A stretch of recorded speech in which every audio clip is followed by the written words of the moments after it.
பசுந்தீவனங்கள் இல்லாதையே எளிமையாக மாடுகளுக்கு பால் மாடுகளுக்கு தீனி தயார் பண்ணி எப்படி பாதுகாக்கிறது நான் எப்படி வச்சுருக்கேன் அப்படின்னா, காலையில் கொண்டு பக்கத்தில் இருக்க வயல்களில் கயிறு நீட்டாக போட்டு கட்டி விட்டுருவேன். அது ஏதோ அதால் முடிஞ்ச அளவுக்கு மேய்ஞ்சிரும். அதுக்கப்புறம் ஓட்டிகிட்டு தண்ணி கட்டி மரத்தில் நிழலடியில் கட்டிட்டு கொஞ்சம் வரகு வைக்கல் போடுவேன். வரகு வைக்கல் நல்லா சாப்பிடுது மாடு. வரகு வைக்கல் யாருமே வேண்டாம் வேண்டாம்னு சொல்லிட்டாங்க. காசுக்கு எடுத்துக்க சொன்னால் மாடு சாப்பிடாதுன்னு சொன்னாங்க. ஆனால் ஃப்ரீயாக வச்சு எடுத்துகிட்டு போக சொன்னால் அப்பயும் எடுத்துகிட்டு போக மாட்டேன்ட்டாங்க. நாங்கள் அப்புறம் எங்கள் மாடுகளுக்கு தேவையானதை அள்ளி வச்சுக்கிட்டோம். மீதியெல்லாம் கொளுத்தி விட்டுட்டோம்.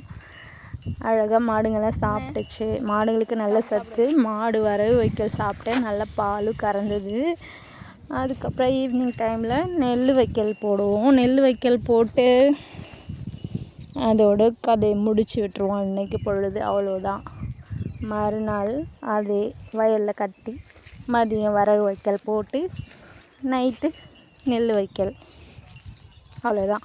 வேறு எதுவும் சோளத்தட்டு தீவன பயிர் எதுவுமே கிடையாது நம்மக்கிட்ட. அவ்வளோதான். வீடியோ பிடிச்சிருந்தா லைக் பண்ணுங்கள். தேங்க்யூ. பாய் பாய்.